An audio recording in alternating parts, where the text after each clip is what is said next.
Pernah nggak sih, kita tuh diam sejenak, terus benar-benar merhatiin apa yang lagi rame di dalam kepala kita. Semua suara, semua pikiran yang seliweran. Nah, kali ini kita bakal coba ngintip sesuatu yang lebih dalam lagi dari sekedar keramaian itu. Sebuah kesadaran yang sebenarnya ada di baliknya. Oke, kita mulai dari pertanyaan yang paling basic ya. Soalnya, ada beda banget nih antara sekedar mikir, ngolah informasi di otak, sama benar-benar ngalamin yang namanya kesadaran sejati. Nah, inilah inti dari obrolan kita. Bedanya tuh jelas banget loh. Berpikir biasa, yang kita lakuin sehari-hari, itu mainnya di permukaan.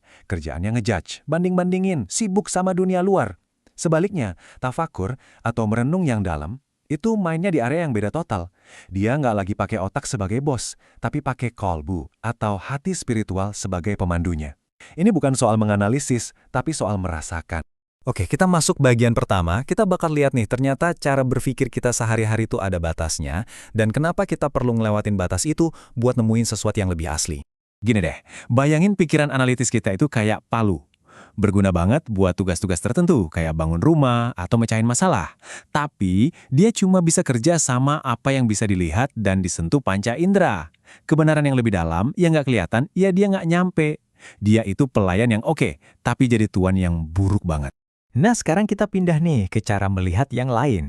Sebuah cara buat tahu sesuatu yang nggak ngandelin logika doang, tapi lebih ke perasaan dan intuisi yang jauh lebih luas. Jadi, ini poin paling pentingnya nih. Tafakur itu bukan kerjaan otak, ini kerjaan hati. Ini momen dimana kita geser fokus dari apa yang gue pikirin, jadi apa yang gue rasain di level yang paling dalam. Intinya tuh ngerasain, bukan sekedar ngerti di kepala doang. Dan kolbu ini, ya ini pusatnya. Jangan bayangin ini jantung beneran ya, yang ada di dada kita. Kolbu itu pusat kesadaran kita. Sebuah ruang batin yang katanya jauh lebih luas dari alam semesta. Disinilah rasa itu tinggal. Dan rasa inilah yang jadi pintu masuk ke pemahaman yang lebih tinggi. Quote ini ngena banget sih. Akal atau intelek kita sebenarnya cuma kayak cerminan kecil dari kebijaksanaan super luas yang ada di dalam hati spiritual atau kolbu. Hati itu mataharinya, akal kita cuma pantulan cahayanya aja kayak bulan. Makanya, tafakur itu sering disebut ibadah super. Bukan karena gerakannya, tapi karena kualitas kehadirannya. 1 detik aja kita benar-benar sadar dan nyambung, itu nilainya jauh lebih tinggi daripada ibadah bertahun-tahun yang dilakuin kayak robot, tanpa ada hatinya sama sekali. Oke, sekarang kita masuk ke jantung pembahasannya. Sebuah pengungkapan tentang hubungan yang dalam banget antara kenal diri sendiri dan kenal Tuhan. Ini prinsip dasar banget di banyak tradisi spiritual. Jalan buat kenal Sang Pencipta itu ternyata bukan dengan nyari-nyari keluar sana, ke langit, atau ke tempat-tempat jauh. Jalannya tuh ternyata ke dalam, lewat pemahaman tentang siapa diri kita yang sebenarnya. Kalau semua label kita copot, nama, kerjaan, peran kita, apa coba yang sisa? Cuma kesadaran murni ini aja. Pengakuan yang paling dalam dan paling simpel, aku ada. Inilah diri yang sejati. Dan kesadaran akan keberadaan inilah titik temu antara kita dan sumber dari segala keberadaan. Kita kan seringnya mikir nikmat itu ya hal-hal yang kita dapat. Makanan enak, duit, pujian. Padahal nikmat paling gede, paling dasar itu fakta bahwa kita ada buat ngerasain itu semua. Sadar kalau diri kita ini wujud adalah anugerah terbesar, anugerah langsung darinya. Analogi bebek goreng ini pas banget buat ngejelasinnya. Tanpa kesadaran, makan bebek goreng ya enak, tapi enaknya cuma sampai tenggorokan, habis itu hilang. Tapi dengan kesadaran, setiap gigitan itu jadi kayak pintu. Kita nggak cuma ngerasain bebeknya, kita ngerasain sang pemberi nikmat di balik bebek itu. Nikmatnya jadi nggak ada batasnya.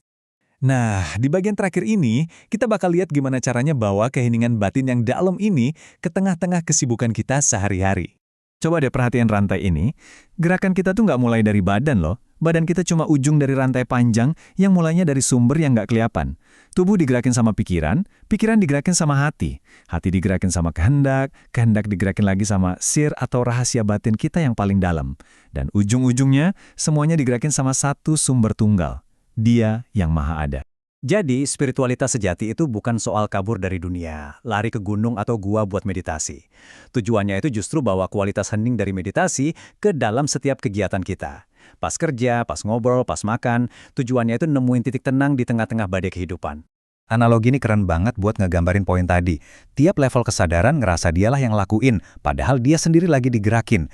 Tinta, pena, tangan, semuanya cuma alat. Ujung-ujungnya, semua balik ke satu kehendak yang diam, yang gerakin semuanya dari balik layar.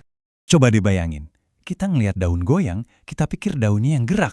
Padahal kan angin yang bikin goyang. Angin gerak karena ada panas matahari. Rantai ini terus, dan terus, sampai akhirnya kita nyampe di satu penyebab utama yang nggak disebabin sama apa-apa lagi. Dia hening. Tapi dari keheningannya itulah seluruh alam semesta ini bergerak.